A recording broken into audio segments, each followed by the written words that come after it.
به برنامه خبری رادیو زودی خوش آمدید. من شالو گل خوجه هستم. سلام. در برنامه امروز 3 فوریه این موضوع را داریم.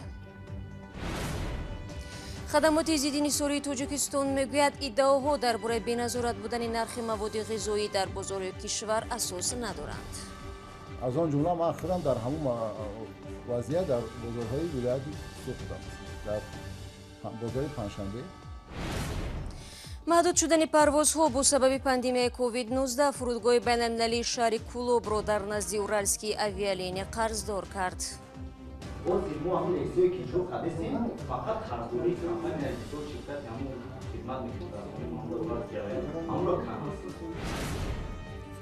و دادگاه در دوشنبه اسمت‌الله حیویف رئیس شرکت خیمه تکستایل و پسر رئیس پیشین دیوان وزیران تاجیکستان را به 8 سال زندان محکوم کرده است.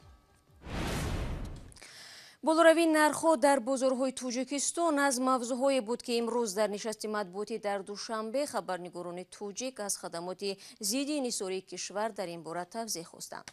رهبریت خدمات گفتند از شکایت ساکنان در شبکه‌های اجتماعی اوید به افزایش نرخ مواد خوراک آگاهی دارند، ولی پیشگیری از این روند تنها به آنها وابستگی ندارد.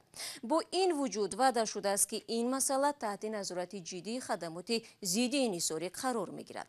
تفصیلات در گزارش علیشیر ظریفی و امردین اولیموف.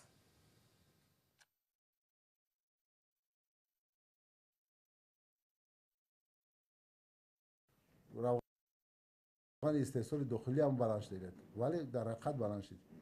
رهبریت خدمات ضد انحصاری گفت از بالای نرخ مواد غذایی اولیه و دیگر موادها در بازارهای تاجیکستان نظارت میبرند.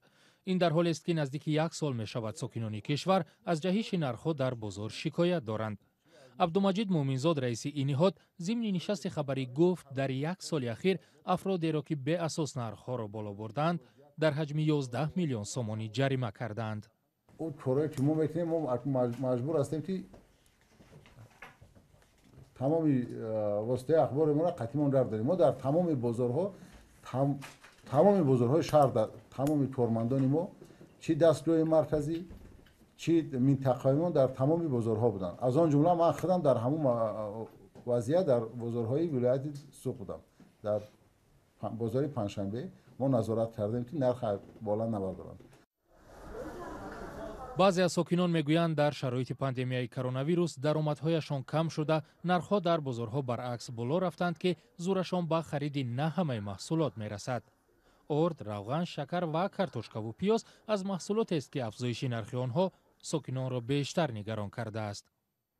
گوشت 50 سومون خرید کرد، کارتوشکاش 7 سوم، 5.5 سومن کرد. نه یک جور نیست در این مقصد قیمتی اخی. ارد روغن ارد 120 سوم، 220 سوم، 250 270. مثلا با او درآمدی که زور شما با ارد روغن سری وقت با خریدن گوشت این سو میرسه؟ نه البته که نمیرسه. این قیمت چی دیگه؟ رهبریت خدمات ضد انحصاری که مسئول تنظیم نرخ‌ها در تاجیکستان است میگویند نگرانی ساکنان وابسته به جهش نرخ‌ها اساس دارد، ولی پیشگیری آن نه همیشه از آنها وابسته است. عامل بیرونه را از سبب‌های اصلی در گرانی نرخ‌ها می‌دانند. دیگر نرخ‌ها هم بلند شده است. نرخ روغن رستنی تا 42% در دولت استحصال کننده بالا رفته است. 47%.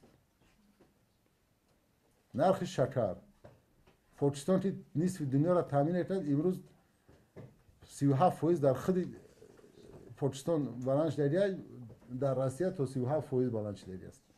در خود دولت استحصال کننده شکر در پاکستان 1 کیلوگرم شکر $1. این تحلیلی که ما داریم ما میتونیم رسما به شما پیشنهاد کنیم.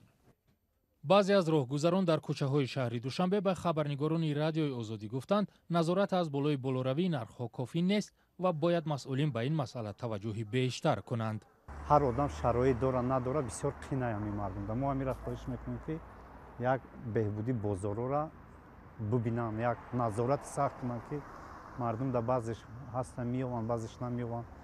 ما همین را بسیار خواهش داریم ای آدم.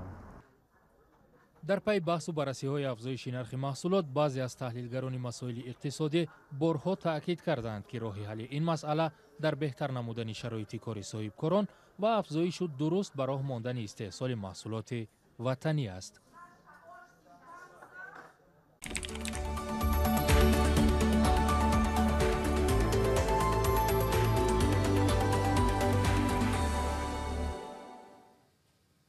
قطع شدن پروازها بنابر پاندمیای کووید 19 در سال پیش به فرودگاه بین‌المللی شهر کولوب میلیون ها سومانی ضرر رسانده است. مسئولین میگویند فرودگاه در گذشته نیز با کاهش پروازها درآمد کمتر به دست می آورد، اما با چنین حالت در 10 سال اخیر روبرو نشده بود. محمود جان رحمتزاده میگوید هرچند حالا شرکت هوایی روسی از کولوب پروازهای چارتری انجام میدهد، ولی هم نمایندگان فرودگاه و هم مسافران منتظر برقرار شدن پروازهای منتظم می‌باشند. فرودگاه بین المللی کولوب در 9 ماه قطع شدن پروازها بنابر پاندمی 24 میلیون سومانی ضرر دیده از شرکت هواپیمایی اورالسکی اویالینی 3 میلیون سومانی قرضدار شده، اکثریت کارمندانش در رخصتی بیمزدند. مدیر فرودگاه نورعلی حمیدزاده میگوید که در تاریخ فعالیتشان بار اول با چنین مشکلی روبرو شده است. 61 نفر کار میکنن، رخصتی بیمود 148 نفر، 2 نفر در بیمورند. با استفاده از پروازهای چارتری، فرودگاه توانست قرض خود را از اورالسکی اویالینی مقداری کمتر کند.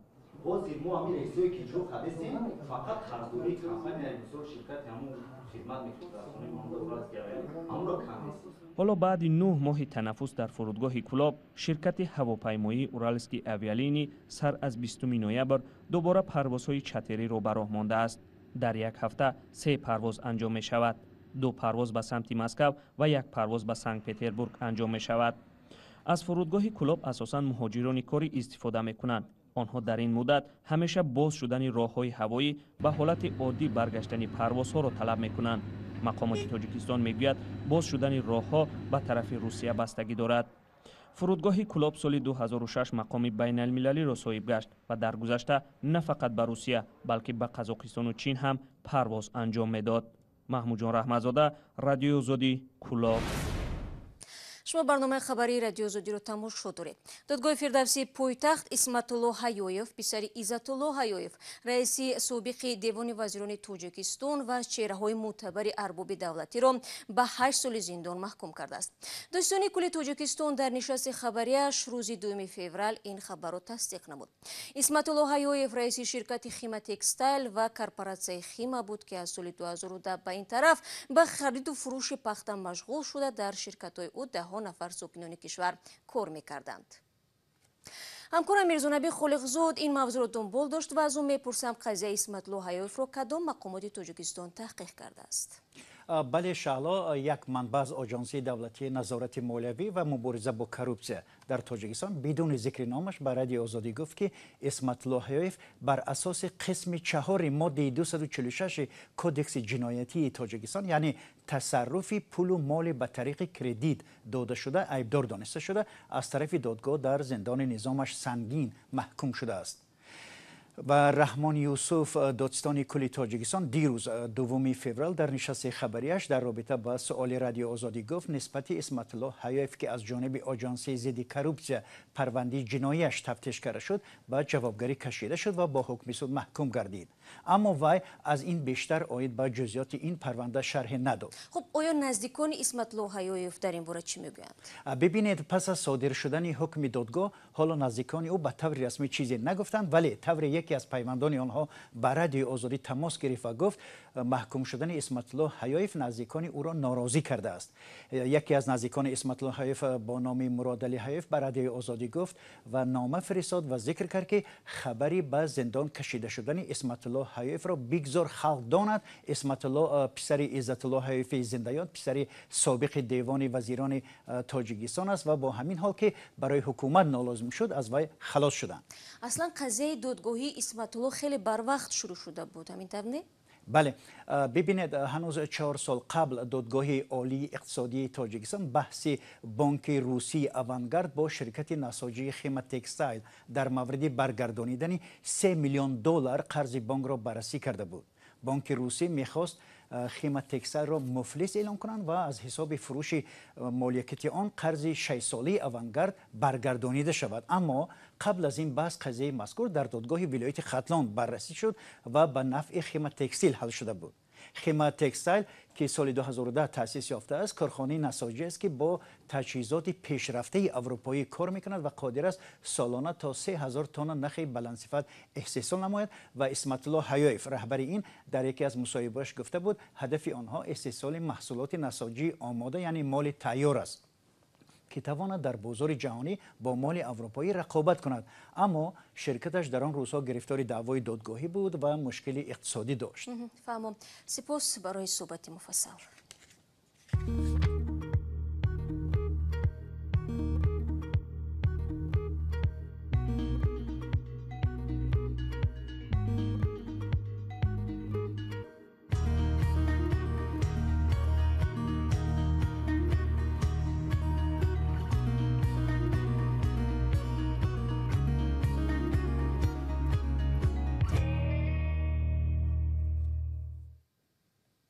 برنامه خبری رو ادامه میدیم. در تئاتر شهر خوجند نمایشنامه رو پیشنهاد بینندگان کردند که نقشهایش رو کودکان دارای امکاناتشان محدود بازیدند. بعضی از شرکت کنندگان در برداشت از محتوای نمایشنامه گفتند که در جامعه معاصر کودکان معلول بیشتر تحقیر میشوند و برای وارد شدن به جامعه امکانات کمتر دارند. جزئیات در گزارش فرزان محمدی. هفته گذشته در تئاتر تماشابین نورس شهر خوجند نخست نمایش را با نام مرغابچه بیزیب از روی اثر نویسنده دانیگی هانس کریستیان اندرسن به صحنه گذاشتند.